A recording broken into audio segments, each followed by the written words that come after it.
Olá pessoal, seja bem-vindo a mais um episódio do Conecta SBF. Antes de a gente começar, curta, compartilhe, conheça o nosso trabalho sobre contabilidade, sobre todas as áreas que a gente atende. Tem aí um contato embaixo, se você quiser falar diretamente comigo, estou à disposição.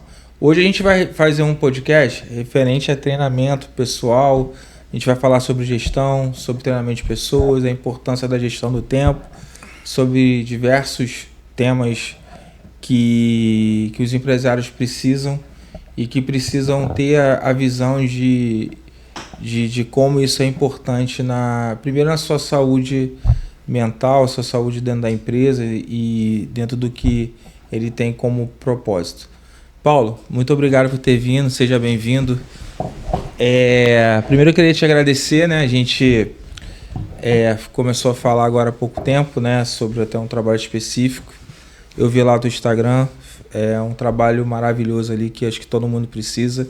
Então eu queria que você começasse aí, se apresentasse, falasse um pouquinho do que você faz, do como você ajuda os empresários a ter uma rotina melhor, uma empresa mais eficaz. Queria que você falasse um pouquinho da sua trajetória, do seu momento. Legal. Bom, Bruno, eu que agradeço, né, o convite de eu estar aqui. A gente tem uma agenda corrida, nós dois até encaixar esse horário aqui, mas deu certo. Então, obrigado aí por esse espaço. Bom, deixa eu falar então um pouco sobre mim. Eu comecei minha carreira trabalhando em empresas, né? Trabalhei em 4. Trabalhei principalmente na Souza Cruz e na Johnson, que foi onde eu mais pude aprender como executivo, né? E aí depois disso eu saí. Engraçado que a gente trabalhando numa empresa, eu acreditava que eu já tinha muita informação, já tinha muita experiência para ser um empresário, né? E por maior que seja a empresa, Bruno, o que eu percebi que foi quando você cai na sua empresa, Sim. que você tem que tomar suas decisões, que você tem que... É o seu dinheiro. Uma coisa é você acertar e errar com o dinheiro dos outros, outra coisa é você acertar e errar com o teu, né? Sim. E aí pronto, eu abri minha empresa com 29 anos. E a primeira empresa minha, né? E eu levei aí aproximadamente 1 ano para conseguir o meu primeiro cliente, aí comecei a trabalhar e tal. E eu abri exatamente uma empresa de consultoria, de treinamento, consultoria para gestores. A minha ideia inicial era trabalhar com gestores, né? Não é o que eu faço mais hoje. Hoje eu trabalho muito mais direto com empresários, sabe? Mas aí 2 anos depois eu abri uma outra empresa, uma empresa de marketing de ponto de venda, merchandising, promoções, eventos. Só que essa empresa, eu tive um tempo antes, quando eu trabalhava na Johnson, eu passei um tempo nos Estados Unidos, fui fazendo um trabalho lá, estudando também e tal, e eu conheci lá uma empresa de merchandising e promoções. Quando eu voltei para o Brasil e quando eu saí da Johnson, eu fui para essa coisa da consultoria, mas 2 anos depois apareceu essa oportunidade de montar a empresa de promoções e merchandising. Nem foi intencional meu. Mas eu lembrei dessa empresa nos Estados Unidos, fui para lá, fiquei um tempo, entendi como é que era esse produto lá e voltei para o Brasil para poder implantar aqui. E era algo realmente inovador, né?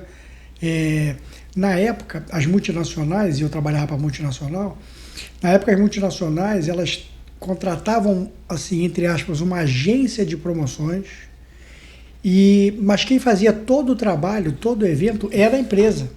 Essa agência servia meio que como uma contratante da mão de obra, simplesmente porque as empresas queriam fugir dessa coisa de ter que contratar.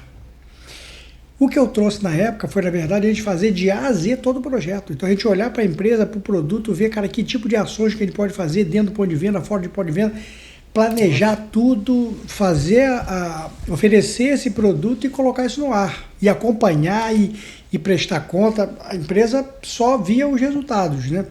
Então, na época foi muito inovador, então a gente cresceu muito rapidamente. Então, eu diria para você que em 3 anos de empresa, a gente já tinha mais de 1.000 colaboradores. Nossa. A gente chegou a ter 2.100 colaboradores CLT em 8 cidades do Brasil, com escritórios de 8 cidades do Brasil, né? Mas regularmente passava pela minha empresa 3.000 colaboradores, que era 2.000 no auge, né? 2.100 CLTs fixos, trabalhando para esses clientes, só que tinha os trabalhos temporários. Então, sim, por exemplo, Páscoa. Tem que fazer um trabalho de Páscoa no supermercado. Botar aquelas parreiras de ovos de Páscoa, pronto. Aí me contratava, as empresas de chocolate me contratavam, eu ia botava equipe no supermercado para fazer aquilo. Então passava invariavelmente 3 mil colaboradores na minha folha todos os meses, né? Então, só que aí eu comecei a descobrir algumas coisas que eu não sabia quando eu era funcionário, mesmo que sendo um funcionário, um executivo de multinacional. Eu comecei diferente, né? Eu comecei a perceber que tinha muitos temas que eu não dominava. Você como empresário, eu lá na empresa eu cuidava de uma caixinha, né? Quando você vai para empresário, aí você que tem cuidado financeiro, do marketing, de vendas, de TI, de operações, de recursos humanos, de contratar, de demitir, tudo, né?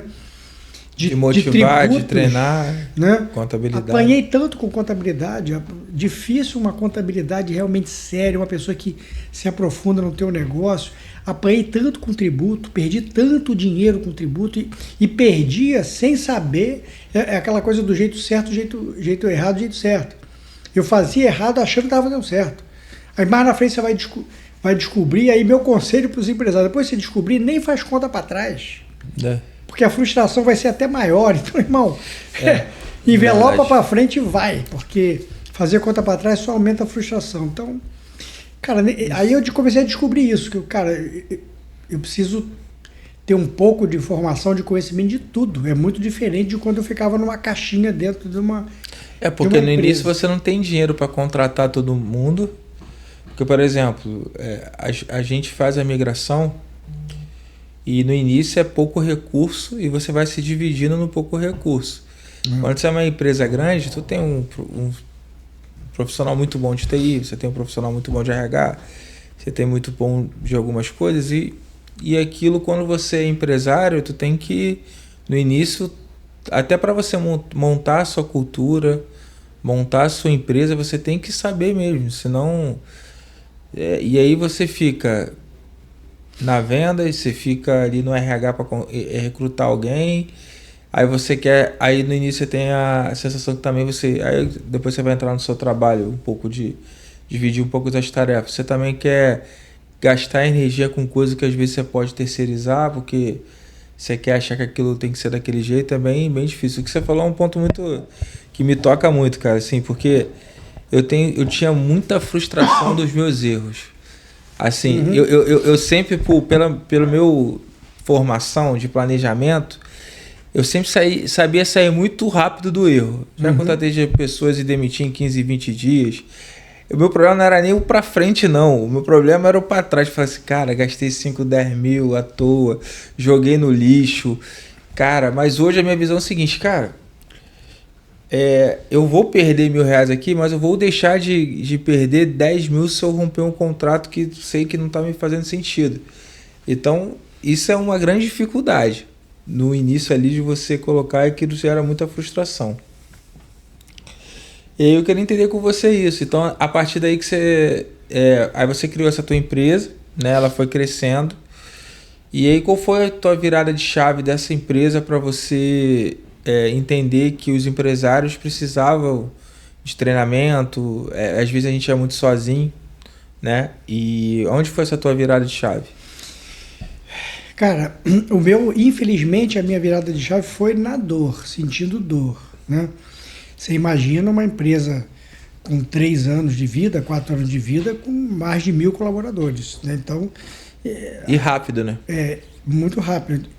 E você tocou num ponto importante, quer dizer, numa pequena e média empresa, a ordem da bandeira do Brasil é o contrário, né? Na bandeira do Brasil é ordem e progresso, né? Na pequena e média é progresso e ordem. Você vai crescendo. A gente faz, depois a gente organiza, organiza, faz, investe. Quem está ali no front ali da batalha, irmão, sabe que não tem como eu vou botar um dinheiro para investir, para colher lá na frente. Isso não funciona. A não ser que eu já tenha um bolsão de grana para fazer isso, mas não é a realidade geral. Você reinveste na pequena e média. Você vai reinvestindo conforme você vai ganhando, vai investindo, enfim, né? Então você vai aprendendo, você começa mais ou menos e depois melhora. Então é meio que assim, começa depois melhora. Então não é uma situação, eu diria que é uma equação difícil de você colocar ela em prática. Tem que ter muita energia, muita dedicação, muito foco, muito realmente esse sentido de empreendedorismo, para você poder levar isso em frente, né? Mas aonde que para mim virou a chave, cara? Chegou um momento, depois que eu estava ali com 10 anos de empresa, essa empresa, até uns 4, 5 anos, ela cresceu nessa velocidade que eu te falei. Depois ela foi diminuindo o crescimento dela, é normal e tal. Mas quando eu tinha aí 10 anos de empresa, eu tinha aí 3.000 funcionários na minha folha regularmente.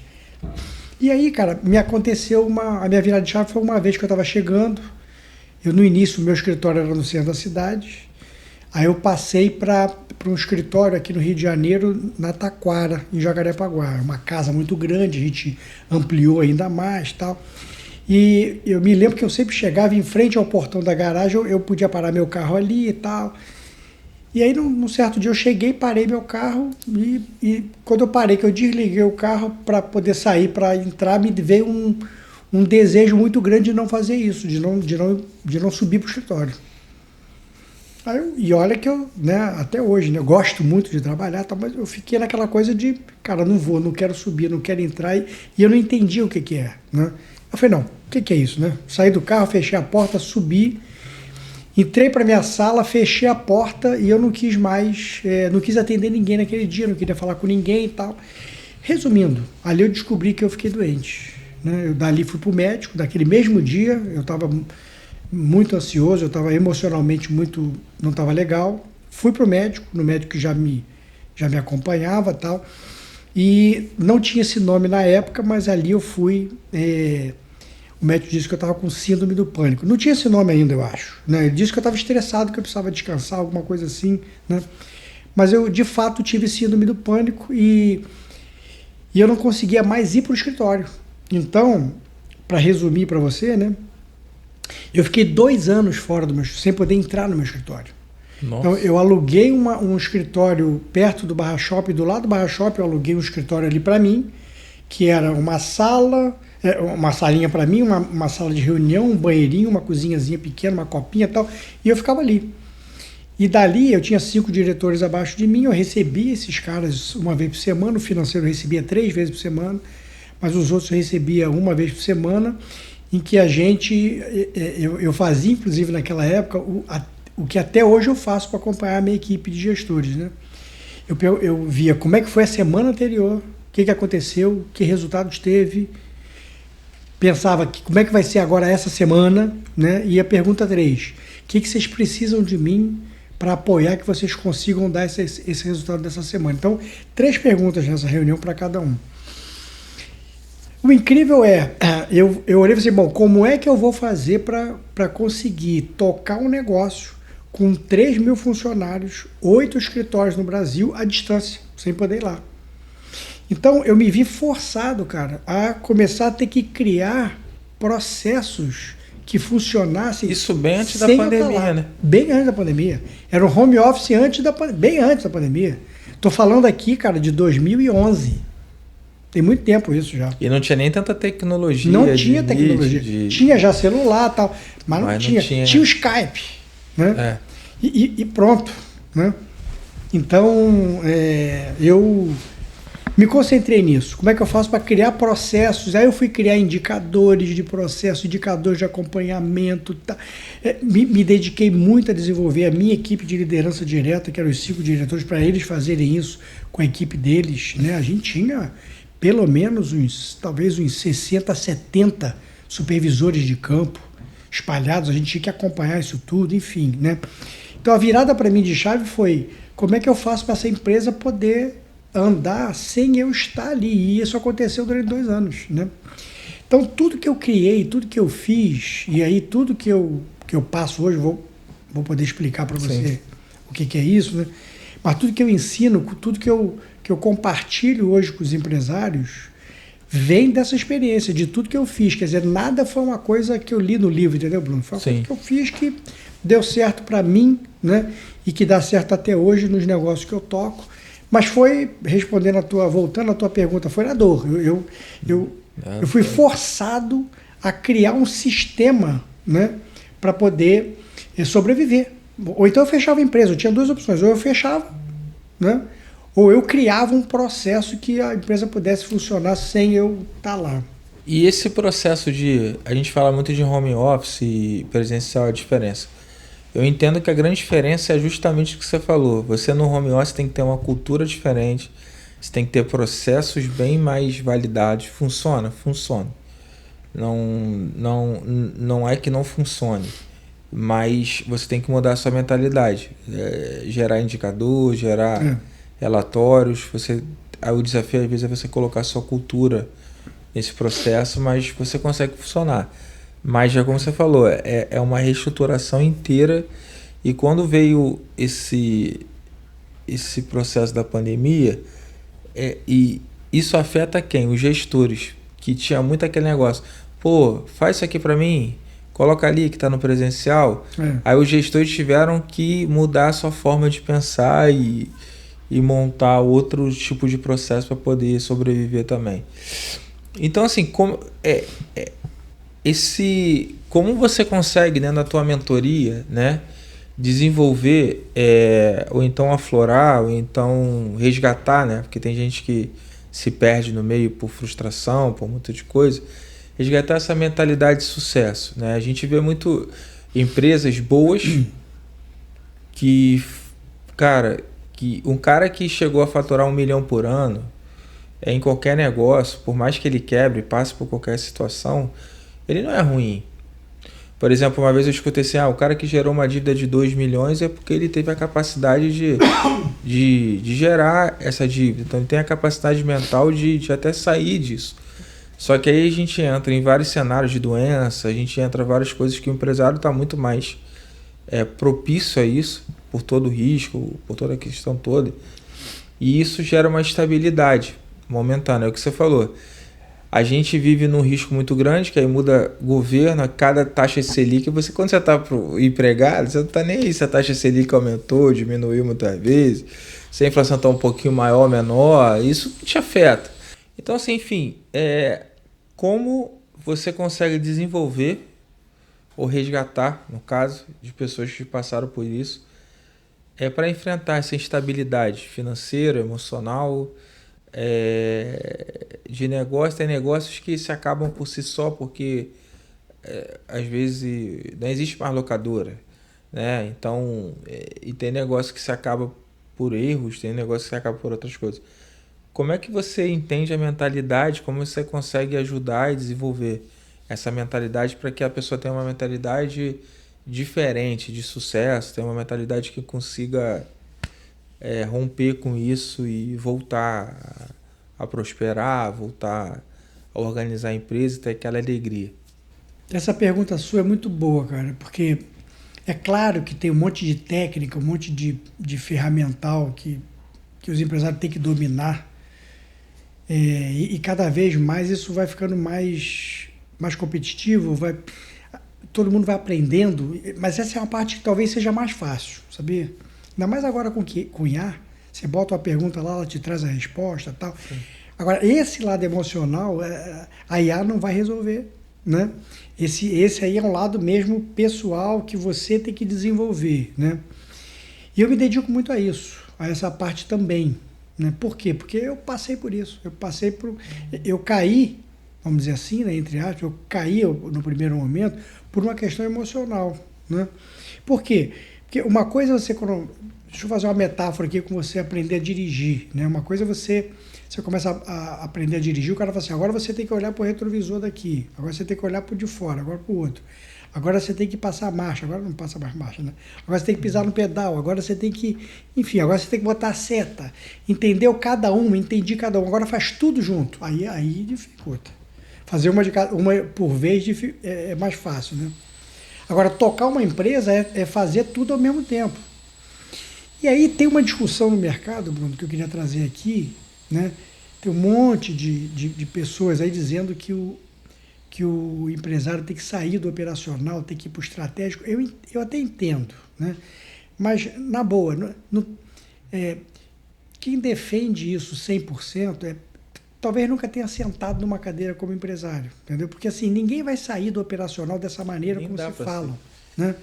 A gente tem que só entender o seguinte, cara, o que é o operacional tático, o que é um operacional estratégico. Então, por exemplo, você aqui agora está fazendo uma entrevista comigo na sua empresa, né? Sim. Isso é uma coisa operacional, mas é um operacional estratégico, né? Que talvez vai te alavancar outras coisas na empresa, tal. Então tem que, quem sabe se como é que a gente julga se visitar um cliente importante se é estratégico ou operacional? Ah, mas tem lá a equipe comercial, tem que visitar. Pois é, até que ponto você não tem que ir, por exemplo? Até que ponto você não tem que se envolver num problema de entrega que está tendo, de logística na sua empresa, que está te causando um prejuízo, cara, ou que vai te dar uma má fama nos clientes que você está atendendo. Então, tem que tomar muito cuidado. Essa coisa de, não, tem que sair do operacional, tem que ir para o estratégico, tem que tomar cuidado, né?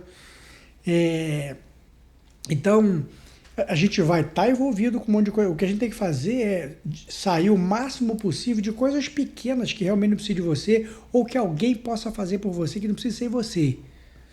Agora, independente disso, desse parênteses que eu abri aqui, né, para poder responder o que você está perguntando, no dia a dia, aí é que está, né?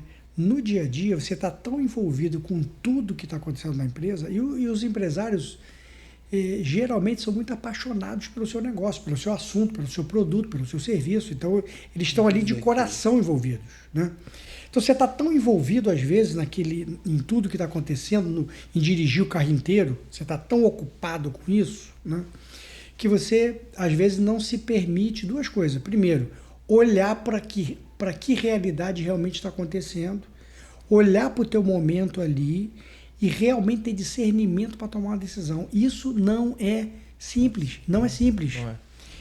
Uma coisa é você tomar uma decisão, porque aconteceu algo comigo na minha empresa, tá certo? Aí amanhã eu conto para alguém o que aconteceu e esse alguém vai falar assim, pô, você podia ter feito assim, ó. Mas agora já passou, filho. Agora é fácil falar. Eu quero ver na hora que está acontecendo, você que está ali dentro, você conseguir enxergar tudo que está acontecendo e tomar a decisão, né? Esse é o primeiro ponto. O segundo ponto é a rapidez com que você vai fazer isso. Eu brinco dizendo que tem dois tipos de empresa, as rápidas e as mortas. Então, às vezes você demora, às vezes você já percebeu o cenário que está acontecendo e que tem que tomar alguma decisão. Mas às vezes você demora, às vezes você fica na cadeira da indecisão, pensando se você deve ou não fazer. E aí, Bruno, tem exemplos técnicos, tem exemplos de tomada de decisão com o cliente, mas tem exemplos pessoais. Às vezes você tem uma decisão pessoal para tomar, às vezes você tem um parente que está ali, que não tá performando bem, e não é difícil acontecer em pequena e média empresa. Às vezes você está misturando... Você não acha que o orgulho também atrapalha nesse tipo de decisão? Porque tem muita gente que fica apegada ao orgulho. Ah, eu vesti, vai virar, e esse você sabe que já não vai virar mais. A gente tem que tomar muito cuidado com com essa mentalidade de que tudo vai dar certo, você é capaz, assim, mas tem coisas que, cara, você não precisa gastar sua energia para aquilo, gaste sua energia por algo novo para sair daquilo. Aquela confusão que você se meteu. Não é simples, entendeu? Né? Não é simples. Eu já tive momentos na minha vida, como empresário, que teve decisão que eu levei 4 anos para tomar. Eu tinha que ter tomado há 4 anos atrás. Aí, se você for fazer a conta, e a consequência disso é pesada. Se for fazer emocional, a conta, financeira. Então, é isso, é você conseguir realmente... Agora, quanto mais você tiver envolvido na decisão do o tapete ali que vai ter que trocar, enfim, né? Enquanto você estiver muito envolvido com coisas que alguém poderia estar se ocupando disso, vai sobrar menos tempo para você, para que você possa ter tempo de pensar, olhar para o teu momento, olhar para o mercado, pensar no que fazer, dedicar tempo, abrir espaço na tua agenda para fazer isso, né? Ter pessoas para que você possa conversar sobre essas coisas enquanto está acontecendo. É muito difícil, se é uma empresária, é muito difícil você conversar sobre isso com o teu marido, se ele não está envolvido nesse negócio, até ele entender. Isso aí é outro problema. Até ele entender, se entendeu? Se o marido não tiver, o marido ou a esposa não estiver envolvido, gera um outro problema emocional. Então você está cercado de pessoas, poder estar num ambiente em que você possa realmente trocar, pelo que você falou, é muito solitário. Pois é, você poder estar num ambiente que você possa trocar, mas também, Bruno, você falou em orgulho, né? Orgulho também de você querer compartilhar com outras pessoas. Por exemplo, você é contador, né? Vai ter empresário, certamente, que vai querer usar você simplesmente para você cumprir as obrigações da lei que tem que ser cumpridas e está tudo bem. Mas você pode ter outros que vão querer se aconselhar com você. Vão querer, cara, eu quero apresentar para você, eu quero mostrar, eu quero te ouvir nisso aqui e tal. É outro tipo de relacionamento que você começa a estabelecer também com seus fornecedores. Se você entender que os seus fornecedores estão ali simplesmente para cumprir uma tabela ou uma lei que foi determinada, você vai usar pouco o potencial que esses fornecedores têm. Sim. Né? Então, isso tem a ver com, você citou orgulho, né? Isso também tem a ver com essa questão do orgulho. São muitas nuances, né, que cercam o mundo do empreendedorismo. Né? E você tocou num ponto que eu sempre falo aqui, que é a questão assim, o empresário é sozinho. Aí muitas vezes ele escolhe um sócio. E aí, assim, qual a experiência que a gente vê com o sócio? Eu, como contador, eu consigo ver toda essa parte, porque as pessoas tentam colocar o empreendedorismo numa caixinha como se fosse algo inteiro. Não é. Cada negócio é diferente. Eu não consigo escalar meu negócio 100% se eu quero fazer uma coisa consultiva. Se eu quiser, eu vou ter que fazer uma coisa mais online, consultiva. Então, cada negócio tem o seu ponto. Então, assim, essa questão de você te obrigar a sair do operacional, isso é tão perigoso, cara. Porque, por exemplo, o que eu aprendi a enxergar dentro da minha empresa, por exemplo, o que pode me gerar prejuízo financeiro é onde eu tenho que estar presente. Então, assim, eu coloquei uma pessoa que é meu sócio lá dentro, gerente, sócio, amigo, que é o Marcos, dentro do cara que eu tenho confiança, dentro do fiscal, e a gente acompanha, criou 3 filtros para o cara, a gente joga lá, a gente tem um aplicativo, então assim, e a gente quase não paga problemas, muito raro isso acontecer. Então assim, é isso, você tem que filtrar aquilo que te dá prejuízo e que pode arruinar o seu negócio.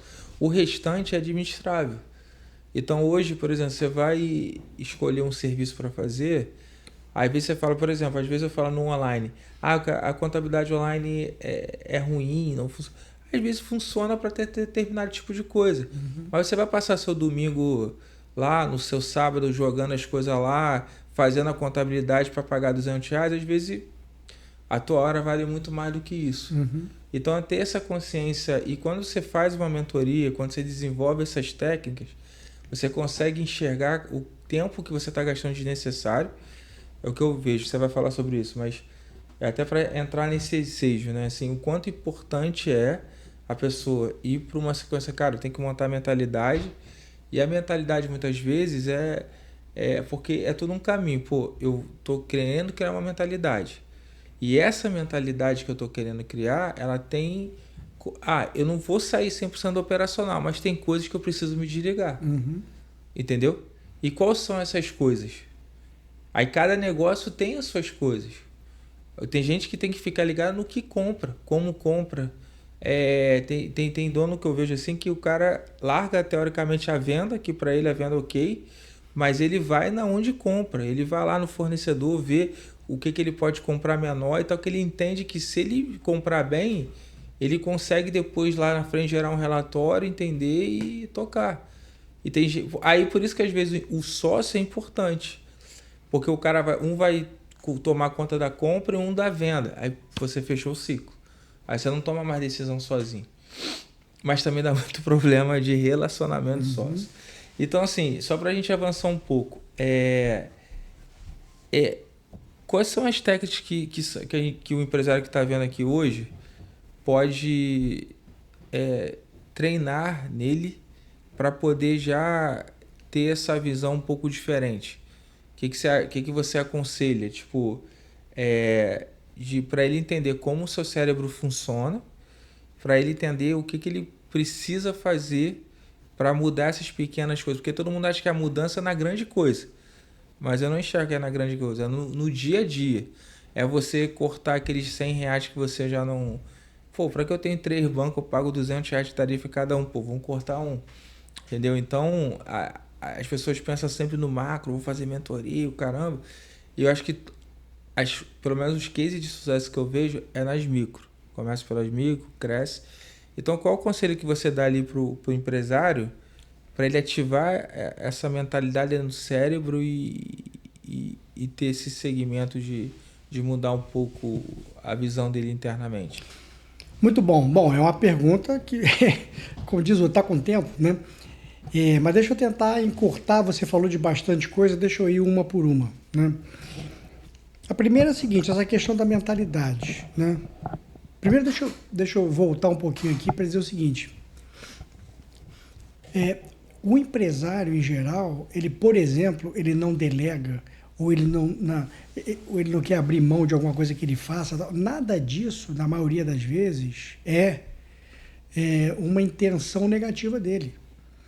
O que ele quer é garantir que aquilo, né, no início, provavelmente, ele começou fazendo aquilo, né? Você não tem início, você começou você mesmo fazendo o balanço lá do teu cliente e tal. Sim. Então, até você, cara, como é que eu faço para garantir que alguém vai fazer, mas vai sair bom também, né? Para a gente não começar a perder qualidade, né? Porque o que está te levando para frente, né, é a qualidade do teu trabalho, do teu produto, o teu relacionamento com o cliente, e você não quer abrir mão disso. Então, a intenção é muito positiva, né? O risco é de você achar que só você mesmo fazendo é que vai fazer com que garanta que isso vá permanecer tão bom assim. Aí, hashtag só que não, né? Porque conforme você vai crescendo, se você for mantendo com você, daqui a pouco você que começa a não entregar bem, porque começa a faltar tempo, começa a faltar energia para você poder fazer tudo que você tem que fazer, né? Então, assim, a primeira coisa que me chama a atenção quando você fala dessa coisa de mentalidade, Bruno, e eu vou fazer uma provocação aqui com você, a SBF tem quanto tempo? Tem quantos anos? 6 anos. É possível, Bruno, que ao longo desses 6 anos tenha coisa que você fez e que você implementou aqui na empresa que deu muito certo e que você hoje não faz mais. Aí a gente fica se perguntando assim, pô, mas por que eu parei de fazer, né? Por que isso aqui que estava dando certo eu parei de fazer? Por que isso aqui eu sei que está errado e eu continuo fazendo? Cara, deixa eu dizer uma coisa a você. Nós temos um sabotador enorme na nossa vida. E esse sabotador é você. Nós mesmos somos um dos principais sabotadores da nossa vida, pessoal e profissional, né? Então você vê, eu trouxe um exemplo simples para você, né? Tem coisa que você fez e deu certo, você parou. Vamos para o teu pessoal agora. Pode ser que você já tenha passado por um período, por exemplo, em que você seguiu as orientações, por exemplo, do médico, que ele falou que você tinha que fazer, sei lá, dieta ou fazer atividade física, você começou a fazer e começou a dar certo e você parou.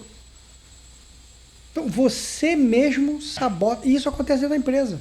Às vezes você está fazendo de uma maneira, está dando resultado e você para, por alguma razão. Então, assim, a disciplina de você, porque mais importante do que você implementar alguma coisa é você dar continuidade, cara. Sim. Talvez a gente seja melhor de iniciativa do que de continuidade.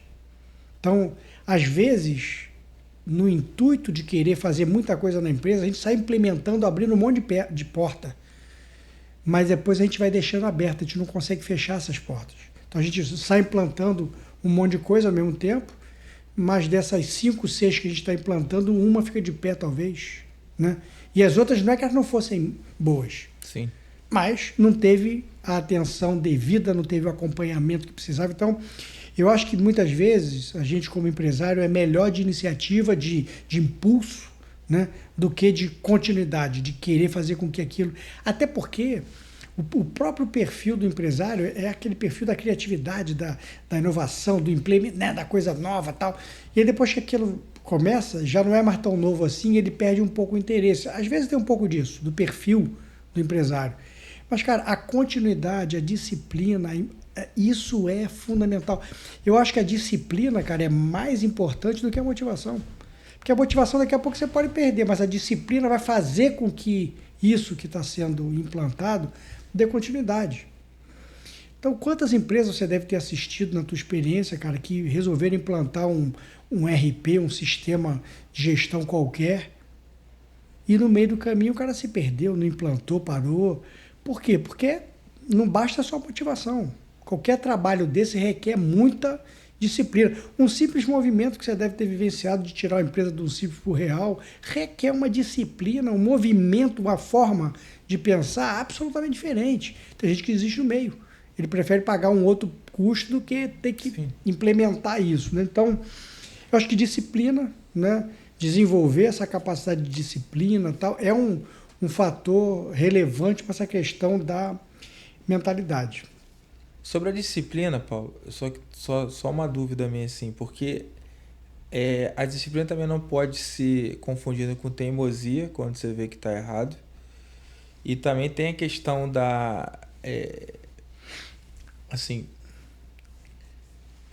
você planeja, você inicia, aí depois você mantém. Só que o empresário, ele está sempre, o que eu vejo assim, apostando no futuro.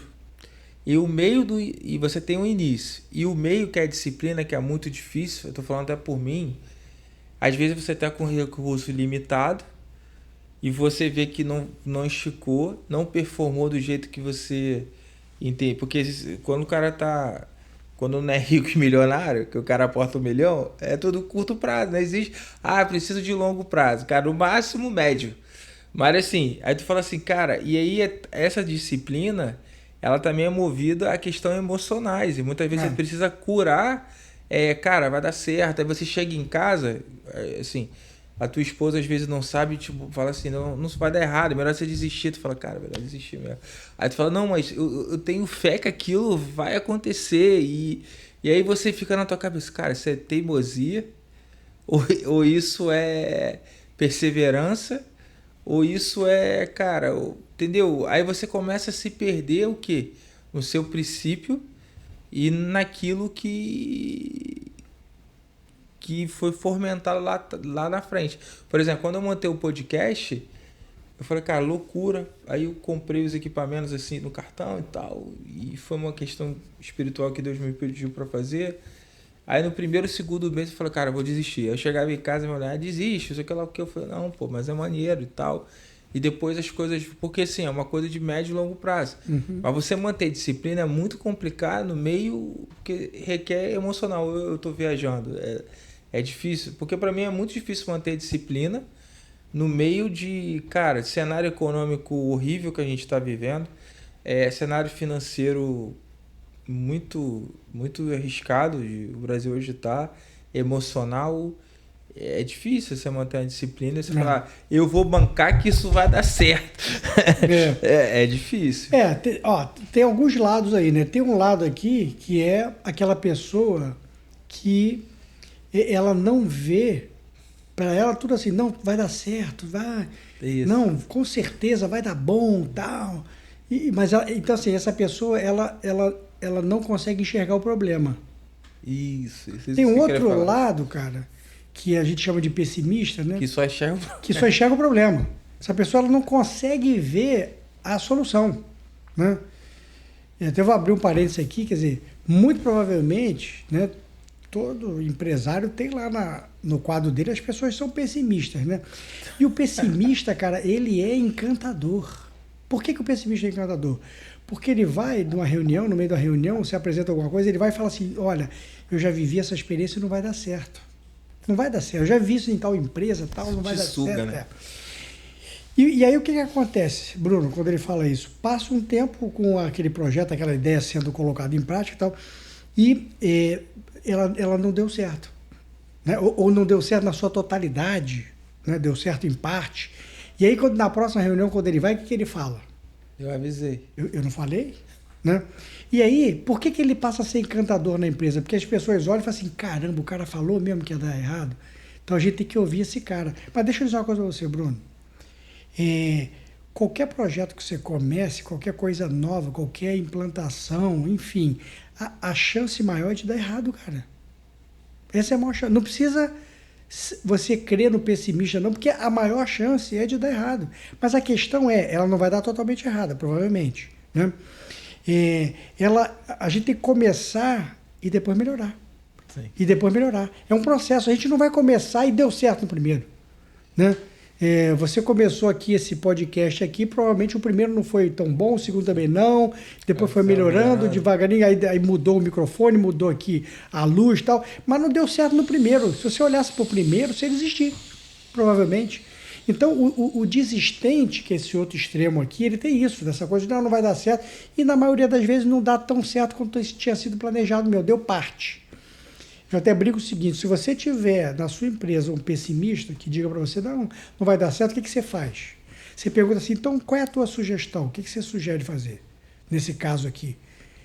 Sabe o que vai acontecer? Ele não vai ter resposta. Por quê? Porque o pessimista ele não enxerga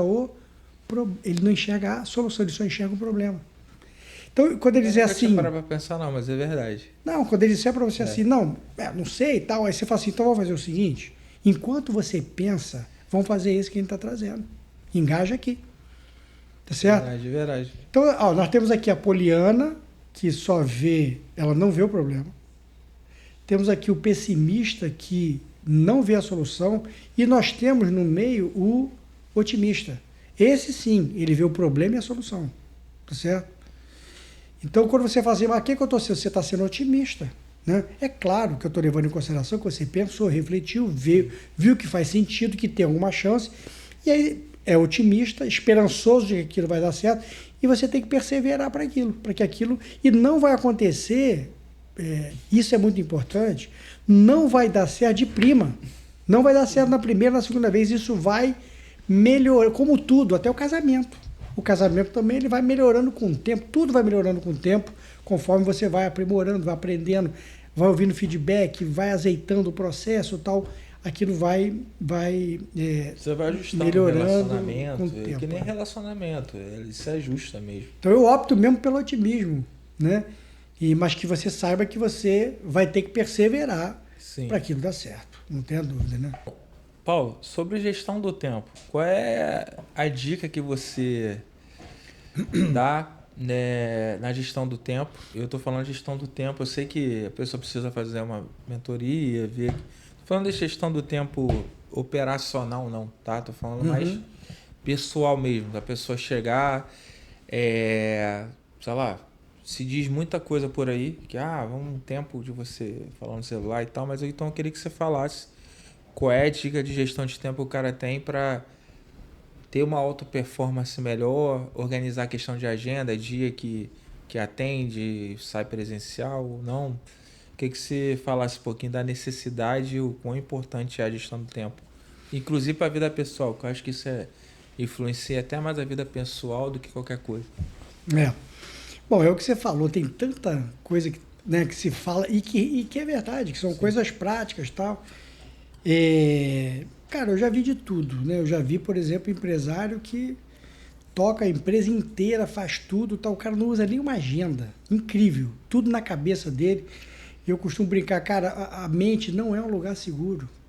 Quanto mais você vai ficar guardando coisa...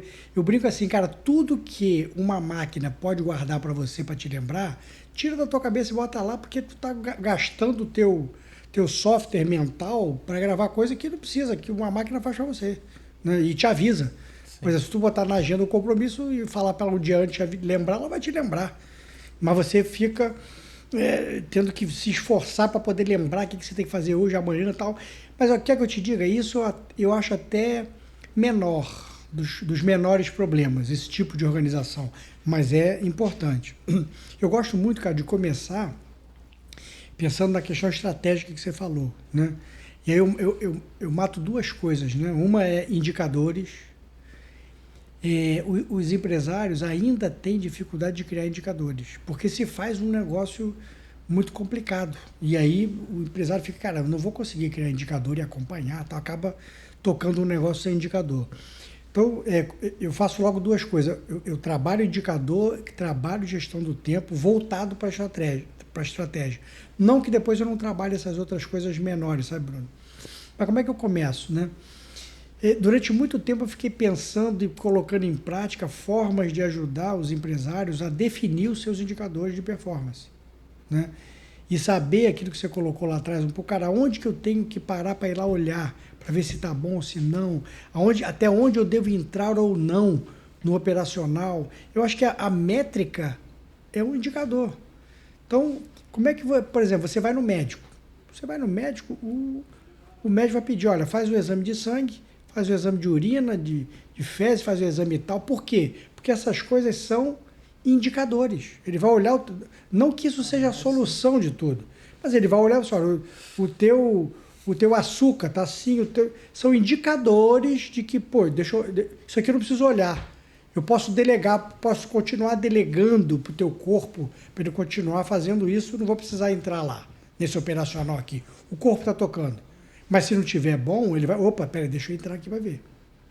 Mas aí já não é mais operacional, agora é estratégico. Eu estou metendo a mão numa coisa que pode me causar um prejuízo, né?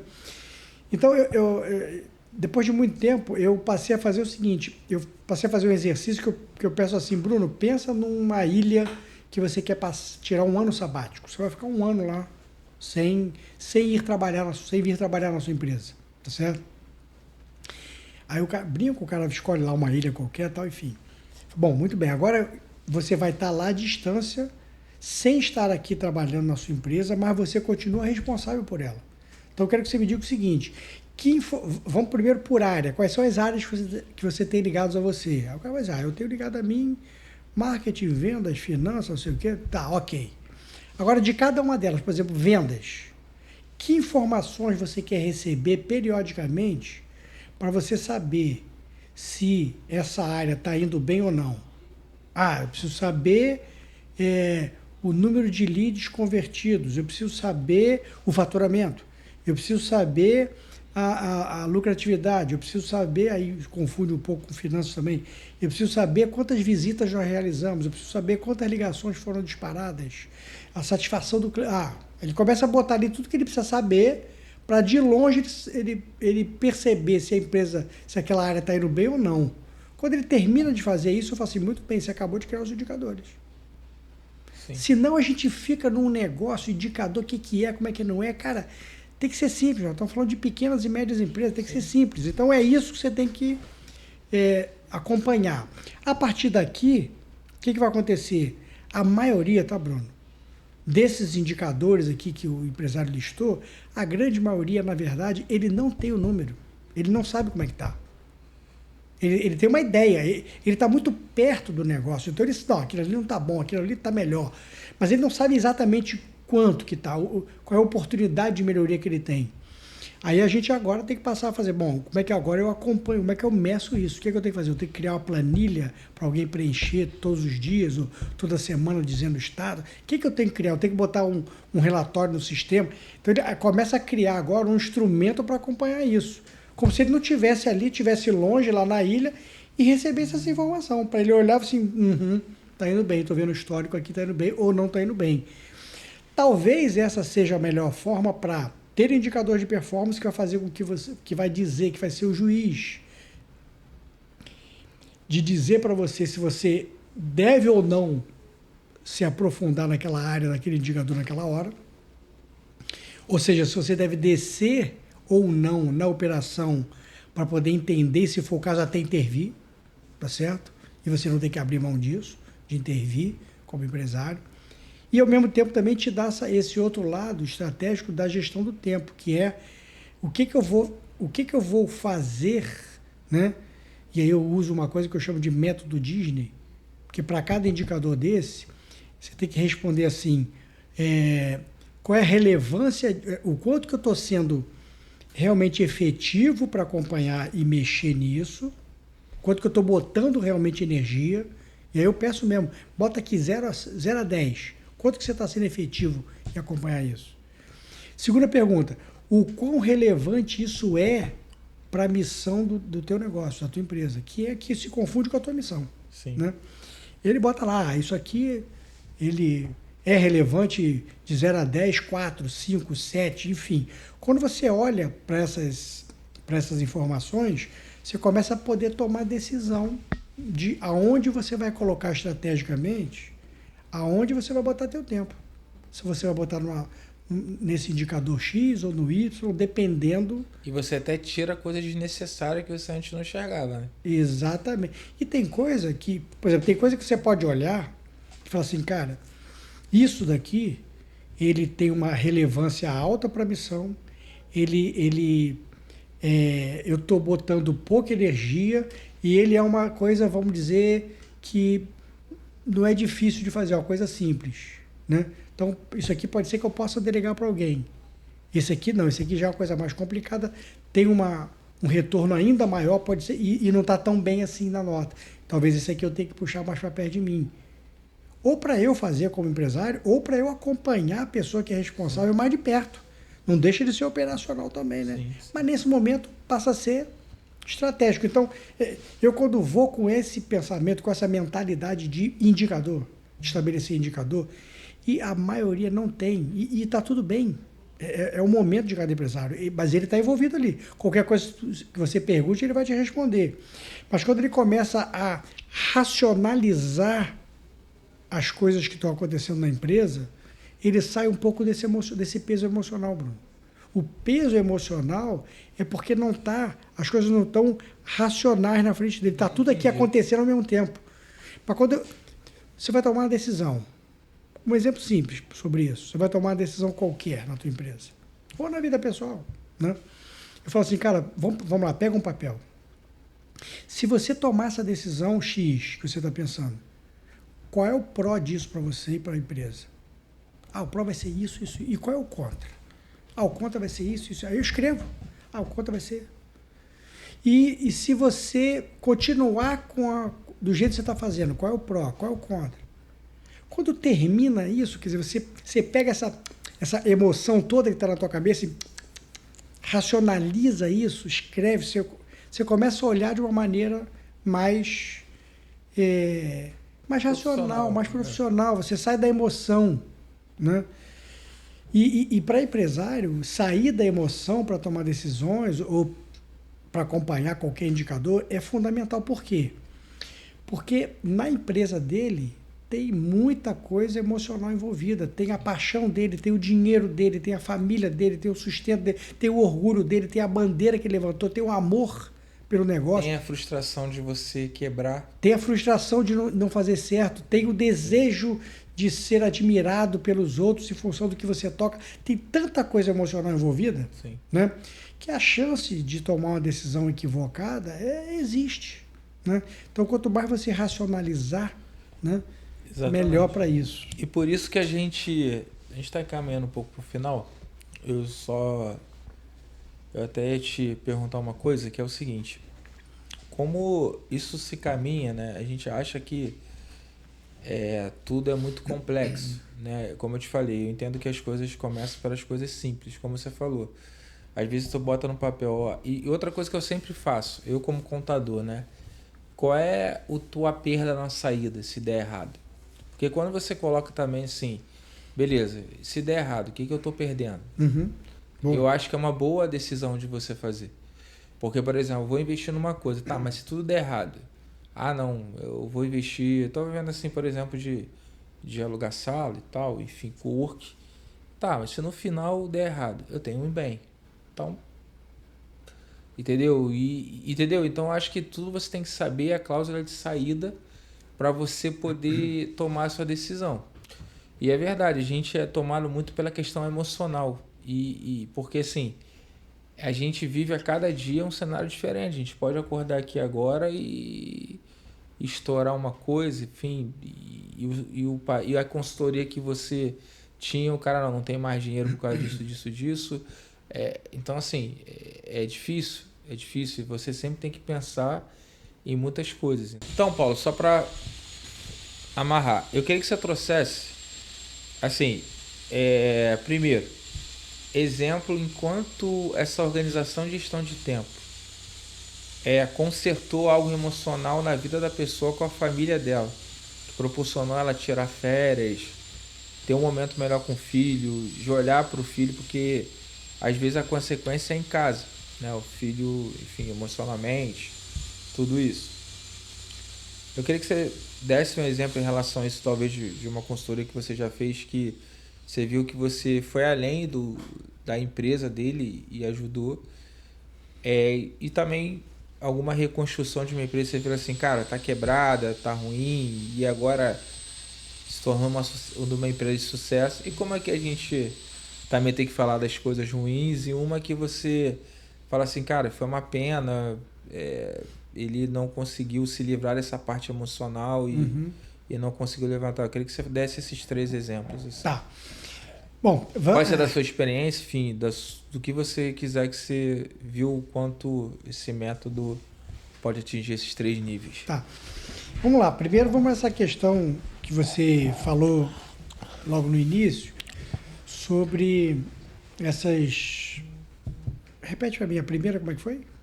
Não, então, eu queria que você me desse exemplo de o que isso motivou a pessoa pessoalmente, que teve uma qualidade melhor com a família dela, que ela não tirava férias, enfim, e que estava com problema em casa com o filho, que, enfim...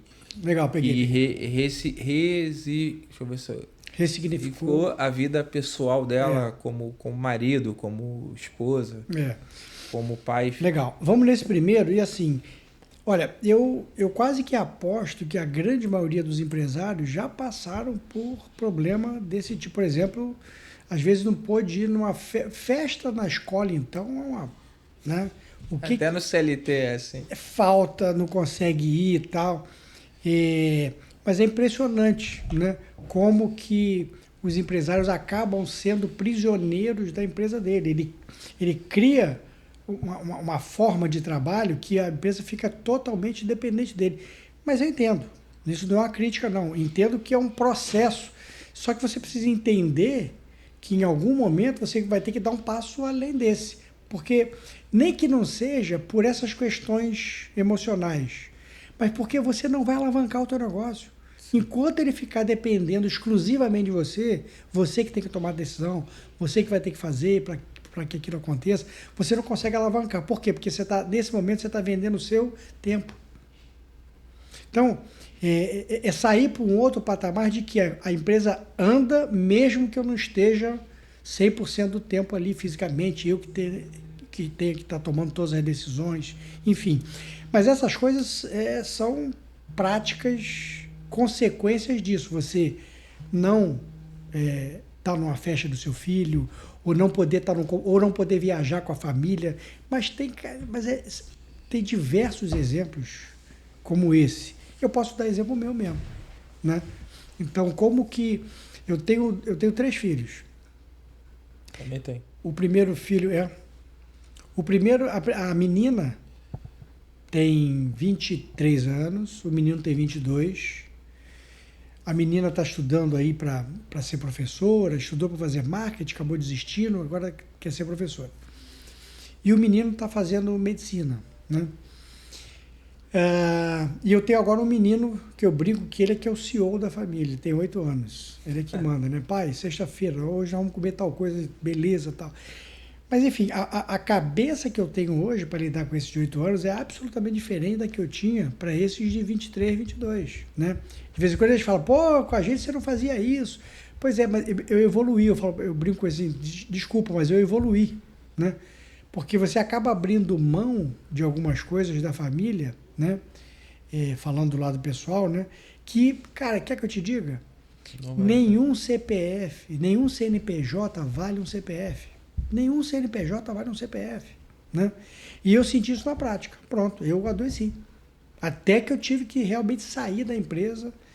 Eu fiquei com atendimento psicológico, psiquiátrico, tomando remédio, fora da empresa 2 anos, para eu poder... E quando isso acontece, você fica assim, mas como assim? Eu tenho uma reunião marcada, eu tenho não sei o quê, eu tenho um cliente que estava esperando assim, esquece, você não tem mais, né? Agora você vai ter que... Cuidar da saúde. Cuidar...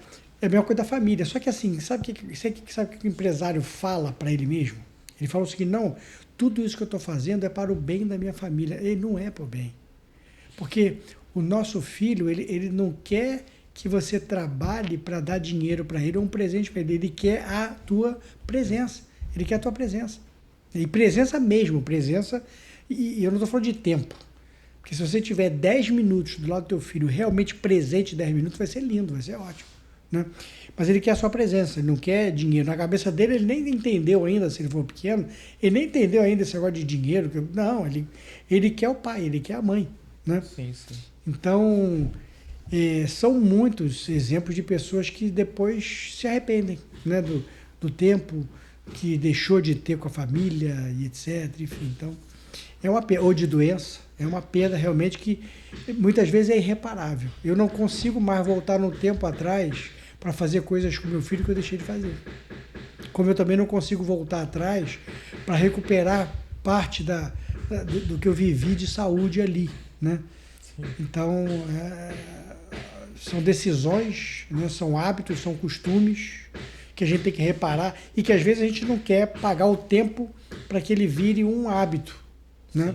Então, voltando na academia, por exemplo, vou para o curso de inglês. Né? Eu tenho que saber, eu tenho que dominar o inglês, tá bom, aí você começa. Aí você vai um dia, 2, 3 estudando, daqui a um mês você fala assim, cara, não aguento mais fazer isso, estudar esse negócio, vou parar. Mas você para exatamente no momento em que você está se habituando àquilo, que nem na ginástica. As pessoas param a academia no período que está se habituando, porque depois que virar um hábito fica fácil. Sim. Mas a gente não espera virar um hábito. Sim. A gente para antes. Sim. Então, se a gente realmente trabalhar para que tenha... Mas antes tem que trabalhar os processos da empresa, trabalhar a delegação, trabalhar, enfim, uma série... Para que você comece a ter uma folga para poder dar um outro passo. Né? Sim. Mas depois que você se acostumar com isso, não é simples, mas depois se acostumar, aí você não quer outra forma, né? Você não quer mais que tudo dependa de você. Que eu volto a dizer, tem um pouco ainda, também um pouco do orgulho que você trouxe lá atrás, né? Tem um pouco desse sentimento de que a empresa precisa de mim, de que eu que sou importante, eu sou insubstituível. Enquanto você for insubstituível, você também é impromovível, você também é uma pessoa que não consegue... não se torna escalável, né? E pronto. Se eu pudesse dar uma só explicação motivo pelo qual você tem que ir para um próximo nível, é que você não consegue escalar. Sim. Nem no profissional, nem no pessoal, né? Não consegue escalar também com a tua família. Se né? você tem uma empresa que não é escalável, ela não vale nada. Sim, a verdade é essa. Porque tudo bem que tem coisas que são muito específicas, né? Mas você precisa escalar, você precisa que algumas coisas funcionem sozinho, você precisa, enfim, porque as coisas acontecem, não avisam, né? Tipo, uma doença, um problema, um infarto. Então, assim, as pessoas precisam se preparar mesmo. Você fez uma segunda e uma terceira pergunta. Eu queria que você falasse agora na questão de empresa, assim, qual o cenário de você já participou de você falar, cara, essa empresa aqui estava arrasada e ela deu a volta por cima, e a outra também que você fala assim, caraca, essa empresa aqui, uma mesbla da vida naquela época que a gente via, que fala, como é que essa empresa quebrou, cara? Deixa eu ir nesse bom exemplo primeiro, né? Durante mais ou menos um ano eu fiz uma mentoria, né, com duas pessoas, duas donas, né, de negócio. O negócio delas era salgado, era mãe e filha. Começou com a mãe, trabalhando em casa, fazendo um salgado e tal. E aquilo foi crescendo de uma maneira, e a filha entrou junto no negócio e tal. Quando eu cheguei para fazer o atendimento a elas, e aí eu fiz pessoalmente esse acompanhamento, elas tinham uma dívida mensal já de 100 mil. Então ela faturava, por exemplo, 1 milhão e 100, e eles já estavam com uma fábrica, né? Tinha uma fábrica de salgado já, tal. Faturava 1 milhão e 100, faturava 1 milhão com uma dívida, né, de 1 milhão e 100. Então já estava dando um resultado negativo de 100 mil reais. Aí começamos a trabalhar para entender onde que era e tal. Aí a gente se debruçou durante 4 meses. A gente se debruçou onde um ponto que você já tocou aqui, que a gente não explorou, que foi a questão da redução de despesa. Foi a primeira coisa que a gente fez. Abre o plano de conta, filho. E esse é um convite para todos os empresários. A cada 4 meses, 5 meses, você tem que abrir o teu plano de conta e ver, cara, onde é que tem despesa aqui saindo pelo ralo que a gente não está vendo, e vai encontrar. E começa pelas pequenas. E vai encontrar, né? Porque assim, quando a coisa está apertada, todo mundo corre para ver despesa. Mas quando está bom, aí você Sim. começa a tomar a decisão de Sem nem ver de absorver despesa, principalmente despesa fixa, que é o problema, né? Sim. Começa a absorver despesa fixa. Aí começamos a fazer um trabalho, ficamos 4 meses ali, tal, só trabalhando isso aqui, tal. Aonde que a gente mais, o maior tiro, onde foi? Foi na farinha, na matéria-prima farinha. Então, que é uma matéria-prima sensível, né? Você não pode botar qualquer farinha, porque realmente você desanda lá o produto, o salgado, e aí perde a qualidade que ela tinha, que levou ela onde ela chegou, né? Ela chegou até uma fábrica realmente. Hoje a fábrica está o dobro, na verdade. Mas ela chegou até uma fábrica que estava levando um faturamento ali de 1 milhão. Então fizemos algumas mexidas em despesa, tal, mas a matéria-prima, farinha, foi a principal. Ela passou a experimentar outras farinhas num preço assim, tipo a metade do preço, mas começou em alguns produtos que não saíam tanto para ver se ia dar certo, aí começou a dar certo, até que ela passou a usar na fábrica toda essa outra farinha, né? E, cara, graças a Deus deu super certo, ela fez vários testes, deu super certo e tal, então ela conseguiu diminuir muito a despesa dela de compra de matéria-prima. E com isso, outras despesas também que ela, né, começou a... Então, só esse movimento, eu não vou colocar aqui agora o movimento de faturamento, que eu vou falar agora em segundo momento, mas só o movimento de redução de despesa que ela fez... Isso aumenta a lucratividade, né? Cara, é incrível, porque o custo fixo instalado é o mesmo. Sim. Quando ela mexe para baixo aqui, uma coisa assim, eu aumento o meu faturamento. Cara, a gente tem que ter isso no coração o tempo inteiro. Aumentei o faturamento em 100 mil reais, em 10 mil reais, pronto. Aí então eu passei a ganhar mais 10, não, você passou a ganhar mais 1. A tua margem. Porque desses 10 tem que pagar matéria-prima, tem que pagar imposto, tem que pagar não sei o quê, aí sobra lá a tua margem. Vamos dizer que fosse 10%, sobrou então de 10 sobrou 1. Então você passou a faturar mais 10, você passa a ganhar mais 1. Na despesa não, pô. Na despesa se você cortar 10, Sim. Entra 10 no bolso, entra 10 na última linha. Sim. Então, essa coisa de só querer aumentar faturamento a qualquer preço, a qualquer custo, cara, essa é uma fórmula de fracasso. Você tem que trabalhar faturamento, mas você tem que trabalhar despesa. Tem que trabalhar muito despesa, porque muitas vezes diminuir despesa é muito mais lucrativo do que aumentar o faturamento. Sim, exatamente. Mas até essa mentalidade, né, você incorporar essa mentalidade é difícil. Por quê? Porque faturamento é orgulho. Eu faturo tanto. Eu tenho tantos funcionários, é motivo de orgulho, né? Então essa mentalidade de, não, deixa eu olhar a despesa também, foi importante nesse caso dessa... Mas foi lindo. 4 meses depois, ao invés de um prejuízo de 100 mensal, elas estavam com um lucro de quase 300. É algo maravilhoso em 3 meses, em 4 meses, né? Dali a gente passou a trabalhar outras questões. Por exemplo, elas como donas do negócio, de um negócio desse, andavam com um carro super velho. Eu falei assim, não, você troca seu carro, pô. Troca seu carro. Não é aqui que você vai economizar.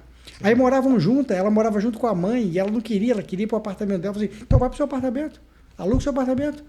Então também são movimentos positivos que você tem que dar na vida, né? Até porque isso vai também motivar você a querer continuar bancando uma outra situação de vida, também vai é te importante. Motivar a crescer, senão também fica estagnado. E aí assim, depois de um ano, elas já tinham comprado o terreno do lado, que na verdade era da prefeitura, teve toda uma negociação para fazer, alugou, na verdade, o terreno do lado, ampliou a fábrica e tal, enfim. Agora, um exemplo negativo foi, até de um assunto que a gente já tocou aqui, mas uma empresa de estética, né? Um casal, eles foram para um treinamento e tal, e lá nesse treinamento eles ouviram que você tem que sair do operacional, você tem que ir para o estratégico. Essa conversa que a gente já teve aqui, que a gente tem que tomar cuidado com isso, né? Tem sua verdade, claro, mas tem que balancear isso. E aí, assim, eles têm uma estética, não sei hoje, né? Mas na época eles tinham uma estética numa cidade e uma filial em São Paulo. A filial de São Paulo não estava bem. Começou que não estava bem, aí eles colocaram, tinha uma pessoa lá que fazia aí caminhar muito bem, uma gerente que tocava muito bem o negócio e tal, e eles iam muito lá, tal, em São Paulo, se revezavam os dois sócios indo lá, tal. Mas essa pessoa, com essa coisa de não ficar no operacional, eles pararam de ir até São Paulo achando que, não, se eu ficar indo para São Paulo, eu vou estar indo para o operacional, então eu não vou mais. Só que essa gerente aqui pediu demissão, que tocava muito bem o negócio, pediu demissão. E aí eles contrataram uma pessoa pro lugar dela e essa pessoa...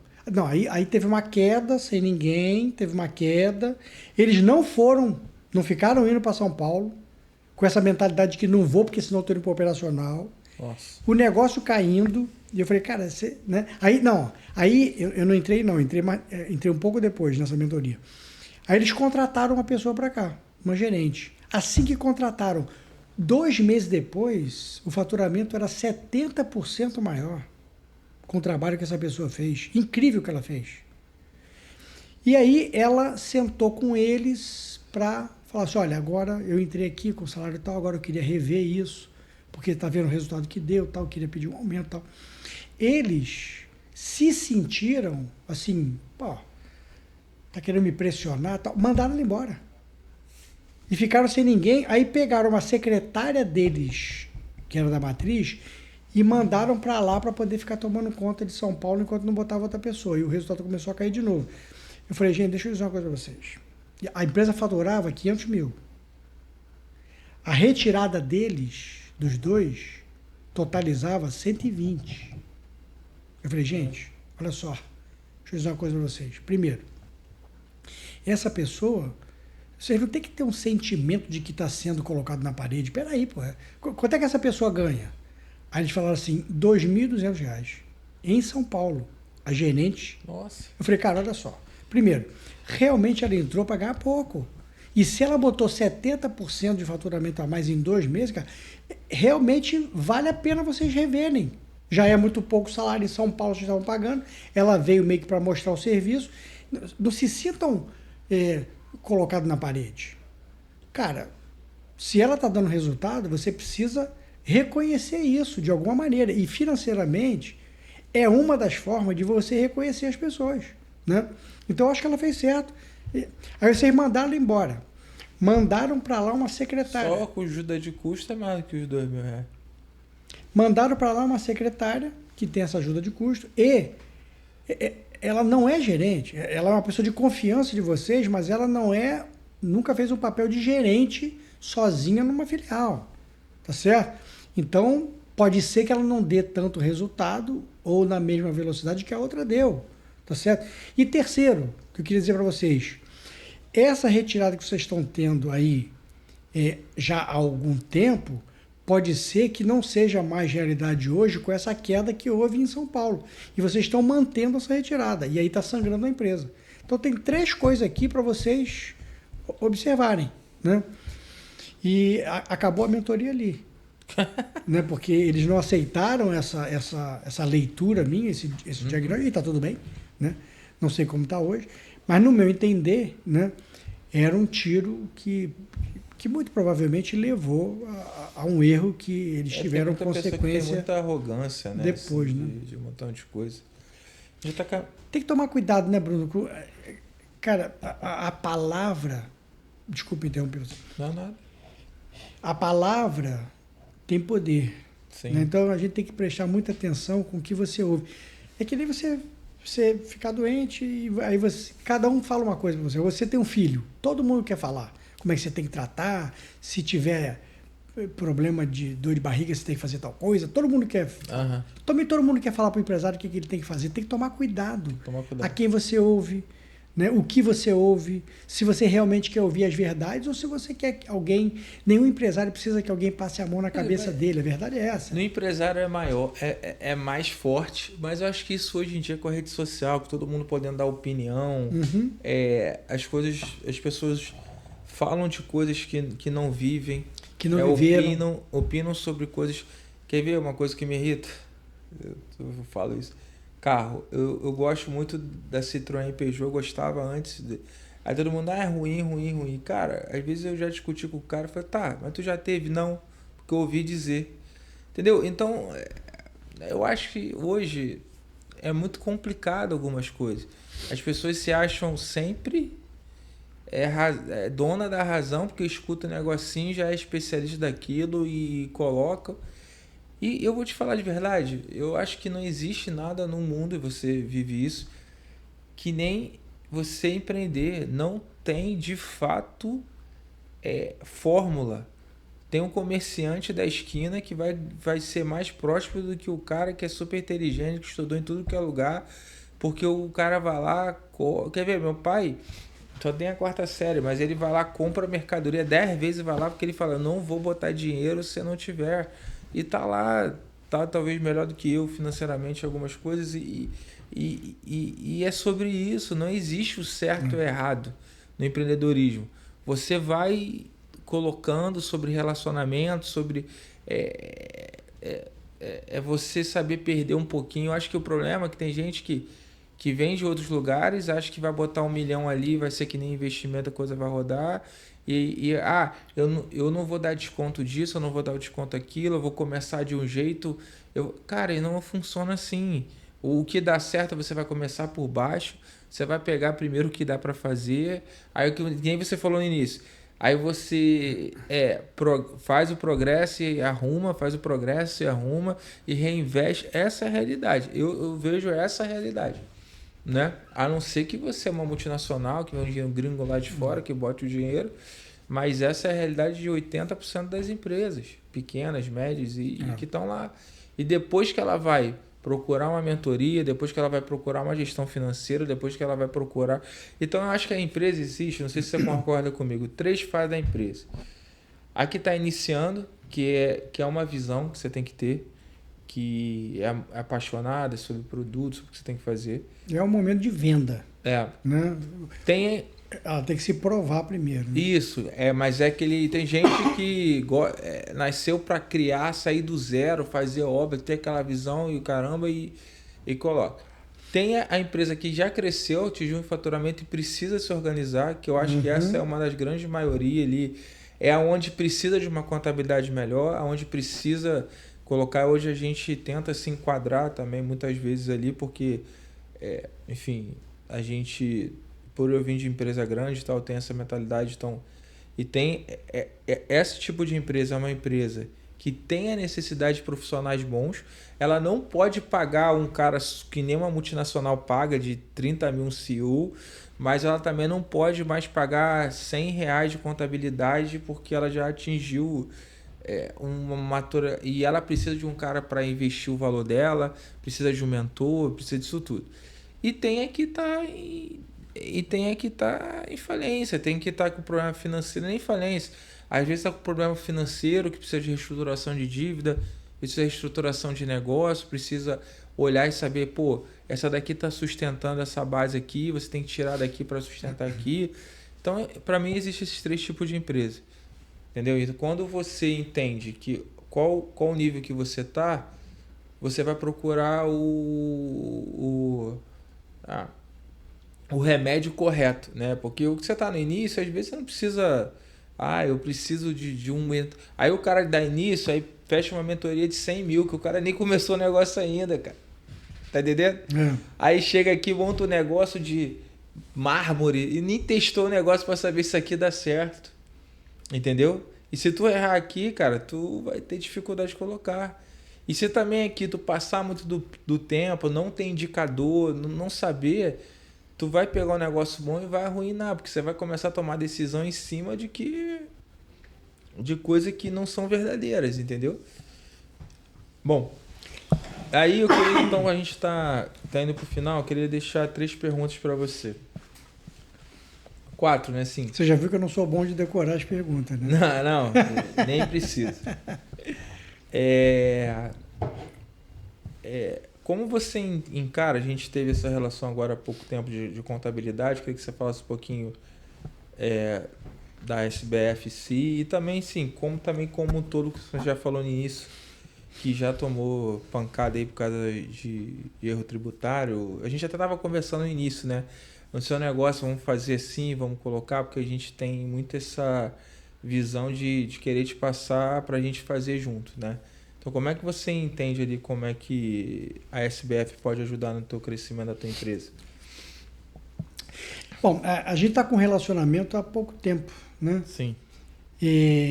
Mas eu já conheci você numa situação em que eu precisava resolver. Eu tinha uma questão ali tributária que eu precisava acertar na minha cabeça e entender um modelo de atuar, né?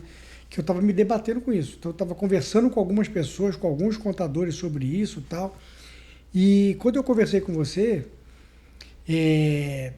depois que a gente conversou pelo telefone, né? Depois que desligou, até falei para minha esposa assim, cara, mas o que esse cara está dizendo é simples demais, perto de tudo que a gente está ouvindo aqui. Não deve ser isso, né? Mas era isso, né? Então, primeira coisa é o seguinte, uma coisa que eu sempre sofri muito como empresário foi que os profissionais na área de contabilidade, eles colocam muito peso nas coisas. E quer que eu te diga, a conversa sobre tributos, sobre impostos, ela emocionalmente é uma conversa muito pesada para os empresários. Sim. Por duas razões. Primeiro, que ele não entende. Está conversando de alguma coisa que ele não entende. Tá certo? Na maioria das vezes, né? Sim. Segundo, ele sabe que vai ter uma repercussão para ele forte, tanto legal quanto financeira. Então, é um assunto indigesto. Esse tema, contabilidade, tributo, imposto, é um assunto indigesto para os empresários, nesse sentido. Então, eu vou me colocar aqui como empresário. Nós, como empresário, nós não queremos ninguém, nenhum fornecedor que bote peso. Tipo, olha, Medo. aqui vai ser um problema, aqui você pode ter... Cara, só está botando peso. Aí os empresários, sabe o que eles fazem? Eles se afastam dos profissionais, eles não querem conversar. Bota outra pessoa para conversar, empurra com a barriga as decisões. Por quê? Porque o cara não quer parar para falar sobre aquilo, porque o cara bota peso, o profissional bota peso. Então, eu faço questão de ficar atento e encontrar uma pessoa mais leve, um profissional. Não que ele não vai dizer realmente um diagnóstico ou um prognóstico, não é isso. Mas que não fique, é o que você falou, colocando medo na coisa, botando pressão para que a coisa aconteça. Não precisa, cara, a pressão, mais pressão do que o empresário já coloca nele, não existe, não precisa ninguém. Não precisa ninguém. Ir lá botar pressão nele, né? Então, a nossa conversa foi muito leve. Eu gostei da nossa conversa nesse sentido, logo de cara. Eu falei, cara, foi leve, ó, aqui tal, muito voltado para a solução, do que tem que fazer. E soluções mais simples do que tinham me dito, do que as outras pessoas que eu conversei tinham me dito, né? E eu, claro, eu também não sou um cara, né? Eu sou um cara inteligente. Eu fui pesquisar, fui ver e tal, falei assim, cara, faz todo sentido isso aqui. E tanto é que eu me animei e logo contratei você para poder assumir como contador desse negócio, né? Que é um negócio novo, um outro negócio que eu estou abrindo. Então, assim, eu estou muito animado, né, com essa parceria que a gente está começando. E já até falei antes aqui desse papo nosso, que eu quero falar com você, eu quero apresentar os projetos que eu estou me envolvendo, eu quero que você tenha toda a liberdade e espaço para poder dizer o que você acha, você tem muita experiência, então é aquela coisa da visão do fornecedor, né? Eu não quero ter um relacionamento para você do pescoço para baixo, eu quero ter um relacionamento com você da cabeça para baixo, senão eu perco a principal coisa, né? Sim. Eu não quero 2 braços e 2 pernas. Sim. Eu quero principalmente a sua mente, a sua cabeça, a sua experiência, né? Isso para mim, eu não quero que você faça o que eu vou dizer para você fazer, até porque eu nem tenho competência como você tem para isso. Sim. Então essa é a minha expectativa, né, em relação à SBF. E, pô, eu te agradeço, eu acho que a gente tenta ser assim mesmo, porque eu não sou muito desse negócio de ficar vendendo, colocar, eu acho que a nossa vida como contador e empresário é relacionamento, né? Eu te ajudar e, enfim, acho que esse é um dos meus propósitos. E assim, então, falando de propósito, eu queria que você falasse do como você se enxerga, porque eu acho que a vida é feita de propósito, né? Senão fica um pouco vazia. E eu sempre estava procurando uma pessoa, enfim, até por podcast, para a gente passar isso, né? Porque uma das coisas que eu quebrei muito o paradigma foi sobre essa necessidade de mentoria, é isso e tal, mas se você acertar com a pessoa correta, e a gente trouxe aqui hoje, eu acho que foi um papo muito centrado, muito dentro da realidade, que até te parabenizo, porque nem todo mundo é assim. E eu queria entender qual é o seu legado, o que você quer deixar como legado e qual é o seu propósito. Que você falou uma coisa assim, porque eu aprendi com a dor. Eu acho que as grandes pessoas, as grandes coisas acontecem, você experimentaram na dor mesmo, que ali você consegue ajudar as pessoas um pouco melhor. Legal, boa pergunta. Agradeço por essa pergunta, né? Para falar de propósito. Então, assim, cara, hoje eu tenho alguns negócios que eu toco hoje. Eu tenho um negócio de terceirização de gestão, que eu toco em grandes empresas, né? Eu tenho um outro negócio que é eu tenho uma loja de farinha, eu falei de farinha agora há pouco, né? Eu tenho uma loja que é food service, eu vendo para padaria, pizzaria, tal, eu tenho uma loja disso, que está muito bem. E eu tenho um negócio de mentoria, de treinamento para empresários. Então vamos para propósito, né? O que eu quero, né? Eu quero, quer dizer, independente dos negócios que eu toco, eu quero, essa é minha meta, né? minha ambição, eu já coloquei em prática esse método, porque depois que eu fiz tudo na minha empresa lá, à distância, alguns empresários começaram a me perguntar, Paulo, cara, como é que você está fazendo, como é que você está conseguindo tocar essa empresa desse tamanho à distância, cara, sem ir lá, tal, me explica. Aí eu comecei a dizer o que eu estava fazendo. E eles começaram assim, cara, isso é muito bom, Paulo, mas explica melhor. Aí se explica melhor, eu não tinha nada estruturado assim para explicar para alguém, né? Ou seja, eu não tinha criado um método, eu fui criando coisas soltas e fui implementando e foi dando certo. Com essa solicitação deles, né, para me explica melhor o que você está fazendo, eu parei e falei, bom, deixa eu organizar isso aqui para poder explicar para eles. Aí eu criei um método. Primeiro eu fiz assim, depois eu fiz assim, depois eu fiz isso. Aí eu criei um método que eu chamei veio ser chamado depois de método piloto automático. Nesse intuito da coisa da empresa rodar um pouco mais independente de você, né, do empresário. E aí o que eu fiz? Aí eu comecei a mostrar para esses amigos. E eles começaram a implementar. E começaram a dizer para mim assim, cara, isso dá muito certo. Isso está resolvendo aqui. Então, as primeiras experiências que eu fui tendo, por exemplo, quase que todos eles, quase que foi unânime, essas primeiras pessoas que eu comecei a fazer, começaram a ter redução, por exemplo, de trabalho, de carga horária, voltado só para a parte operacional, né? Eles reduziram assim 10, 15 horas por semana, logo assim, no primeiro mês que eles começaram a implementar as coisas que eu comecei a dizer que eu fiz. E aí eles tomaram um susto, assim, cara, como é que roda? Você está abrindo espaço na minha agenda. Que é isso? Em uma semana, em 2 semanas de colocar em prática, eu estou diminuindo 10 horas de trabalho na semana. Cara, tá muito bom.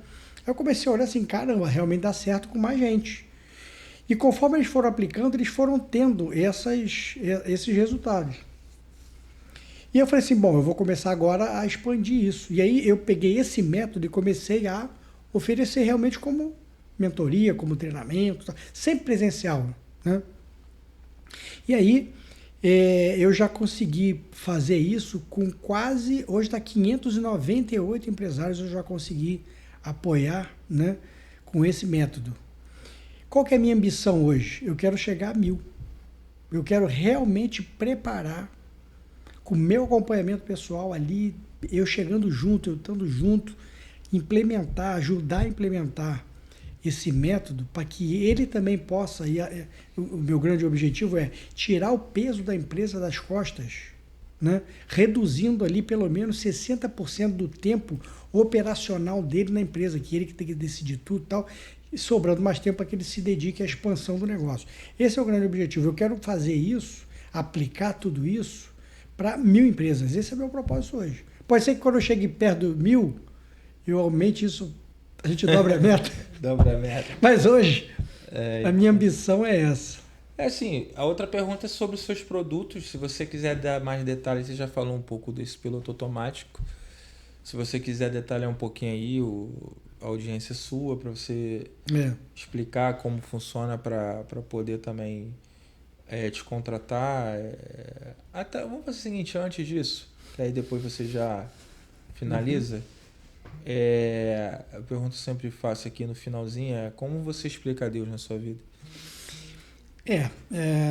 Cara, engraçado é o seguinte, durante a maior parte da minha vida, né, eu não tinha intencionalmente Deus na minha vida. Eu ia fazendo as coisas. Cara, é muito difícil para o empresário ele entender que nem tudo depende dele. Até agora a gente está falando da dependência da equipe dele, que ele não delega para a equipe e tal. Mas por quê? Primeiro que tem uma razão aqui muito importante na cabeça dele, que é assim, que é o pensamento da maioria dos empresários, que foi o meu durante muitos anos, cara. Pensamento é, eu que não meto a mão mesmo para ver se isso vai acontecer. Sim. Eu tenho que fazer, a gente fala na força do braço, eu que não bote a força do meu braço aqui, não bote a minha energia para ver se isso aqui vai acontecer. Só que isso fica pesado. Eu paguei um preço lá atrás, eu adoeci lá atrás, porque ficou pesado, eu não conseguia levar mais na força do meu braço sozinho, né? Sim. Mas assim, cara, toda a experiência que eu tive, né, tanto no meio acadêmico quanto no meio profissional, né, eu sou um cara que eu demorei a entrar numa boa escola pequeno, tá certo? Gabriel, E eu com 18 anos... Rapidinho. Tá. Tem que é a Cláudia, que ela vai vir depois. Aí quando você desce lá e abre pra... Pode continuar. Pode.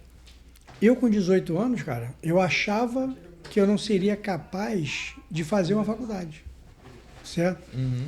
Incrível, né? Eu não me achava competente para fazer uma faculdade, eu com 18 anos. Essa fase ali de 16, 17, né? É difícil, né? A gente não sabe exatamente o que vai acontecer na vida. Eu achava que eu não era capaz, né? Impressionante, né? Quando você olha hoje, fiz faculdade, fiz mestrado no Rio, na PUC, fiz mestrado na França, e eu achava que eu não seria capaz de fazer uma simples faculdade, participar de uma simples faculdade. Mas eu passei por isso, superei por isso. Entrei em empresas multinacionais como Johnson, Souza Cruz, e eu olhava, quando eu entrei nessa empresa, eu olhava assim, cara, alguma coisa está acontecendo, porque eu não tenho o perfil dessa empresa aqui. Tem gente muito mais preparada também do que passei eu. por isso pouco. Quando eu entrei na Souza Cruz, cara, né, eu tinha 24 anos. Quando eu entrei lá dentro, eu falei assim, cara, tem alguma coisa errada. Quase eu trabalhei lá. Era ali no centro, não era? A matriz era no Rio. Candelária ali perto. Candelária 66. Acho que a eu matriz. fiz entrevista ali. E tinha na época uma fábrica na usina.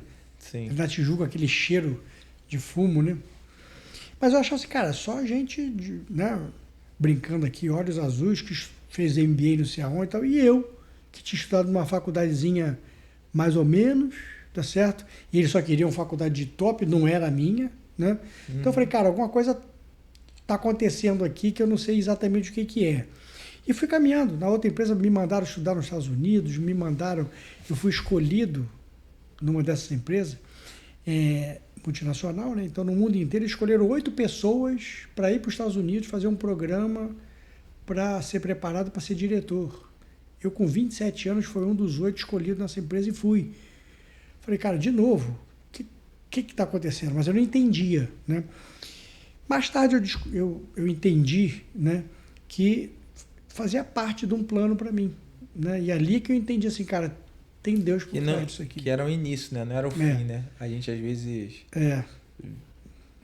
vê certas coisas acontecendo e ali é só o início do que Deus está te preparando, né? É verdade. Então assim, como é que eu entendo? Agora vamos ligar isso ao meu propósito hoje. E aí, então você entra então nessa última pergunta, que é justamente quais são os seus produtos, deixar o seu arroba ali, como é que a pessoa faz para te contactar, a questão do propósito, aí você já pode caminhar para o final e a gente se despede. Como é que eu entendo, né, que tudo isso que eu passei, toda a experiência que eu tive, tanto educacional quanto profissional, nas empresas, quanto como empresário, quer dizer, tudo isso, né? Eu acho que foi uma preparação para que eu hoje possa estar de frente para os empresários e dizer, cara, pô, eu acertei aqui, eu errei aqui, cara, aqui, pô, aqui é bacana, cara, aqui, cuidado, aqui é arriscado e tal. Então, eu tenho muita facilidade de estar com os empresários porque eu tenho muita conexão. Eu vivi e vivo, né, muitos anos as dores, os desejos, as ansiedades, as objeções. Então, quando eu estou conversando com o empresário, para mim é muito simples eu me colocar no lugar dele e entender o que ele está passando, quais são as dores que ele está passando. E nesse momento, né, em algum momento ali dessa trajetória, que eu percebi que tudo isso fazia sentido para que hoje eu possa estar frente aos empresários, compreendendo muito bem quais são as dores que eles têm, podendo, com muita franqueza, né, dizer o que eu acho do meu diagnóstico, do que eu acho de prognóstico que vem pela frente, e mais, né? Não é simplesmente dizer, olha, você devia ir por aqui, você devia ir por ali e tal. Porque como eu fiz muito, eu sou muito, a gente chama de hands-on, né? Muito mão na massa. Então, tudo que eu falar para eles, eu sei implementar. Então, eu sei qual é a dor também do processo da implementação. Então, Sim. quer dizer, depois eu entendi, né, que propósito era esse. Então, hoje eu tenho alguns, você me perguntou, eu tenho algumas formas de fazer isso, né? A maioria delas no presencial, que são treinamentos, são imersões, que né? é uma coisa mais são mentorias, que é uma coisa mais... Mas eu estou agora recente, estou prestes a lançar todo esse conteúdo, de tudo que a gente conversou aqui, né? Todo esse conteúdo eu vou disponibilizar isso agora online. Então fica atento, porque daqui a 1 mês e meio eu estou lançando todo esse produto, né, no online, né? Isso vai favorecer em duas coisas. Primeiro, que como vai estar no online, eu consigo colocar um preço mais acessível, né, para que todo mundo possa entrar, né? Segunda coisa é que eu consigo escalar. Então, quando eu tenho lá meu propósito de chegar, alcançar 1.000 empresários, dessa maneira eu consigo chegar mais rápido, mas sempre... A minha ideia é que eu consiga vender isso, disponibilizar uma quantidade de vagas pequena, para que eu possa pessoalmente, mesmo que seja no online, acompanhar o progresso. Então é online, mas... É um desafio. É online, mas com encontros mensais de tirar dúvida, de acompanhamento, de encontros presenciais também. A gente vai conversar sobre outra coisa, porque eu tenho uma visão de criar um clube de empreendedorismo justamente com essa mentoria, enfim, um projeto que eu queria para o ano que vem. Depois a gente conversa, porque eu acho que é mais ou menos essa pegada, de você dar uma cultura de ensinar um pouco mais, de criar uma rede onde o cara pode se autoalimentar, ter cursos, essas coisas todas. Legal, então fica atento, né? Porque deixa o seu arroba para entrar em contato. Nós estamos em junho de 25. Julho, né? Mas até final de agosto a gente vai lançar isso. Fica atento lá na rede social. O meu Instagram é Paulo Roberto YC de casa, B de bola, YCB. Paulo Roberto YCB. Já tem muito conteúdo, já tem de várias coisas que a gente falou aqui, tem muito conteúdo lá já. Eu já vi. Postagens, tem vídeo, fica à vontade para consumo gratuito e tal. Mas fica atento. Você tem o YouTube, não? Tenho, é Paulo Roberto de Souza. Tem mais Paulo Roberto de Souza lá, tá? Mas é Paulo Roberto de Souza. Mas vai no Instagram e tem um link lá. Quando você bater o olho lá, você vai ver minha foto lá. Então vê lá e vê. Bom, Paulo, muito obrigado aí pela presença. Foi maravilhoso. Foi um tema que a gente precisava trazer um pouco. Como eu te falei, eu acho que os grandes empresários, as grandes pessoas precisam de uma mentoria às vezes, precisa de algo específico que é sobre a gestão, sobre o tempo. E eu quero te agradecer, foi maravilhoso. Você quer deixar deixar algum recado especial? Quer falar mais alguma coisa específica? Não, deixar só meu agradecimento pelo convite, foi ótimo, foi um tempo leve, foi um tempo muito bom. Eu que agradeço aí. Vamos amadurecer mais, a gente pode trazer outros temas ali nos próximos. Quem sabe? Que eu acho que vai ser muito rico para todo mundo. Tá ótimo. Bom, pessoal, curta, compartilhe, se inscreva. Não deixa de curtir o canal e se inscrever também. Se você precisar de alguma coisa sobre contabilidade também, entra aí no nosso site, tem o nosso contato. Fica com Deus. Um grande abraço.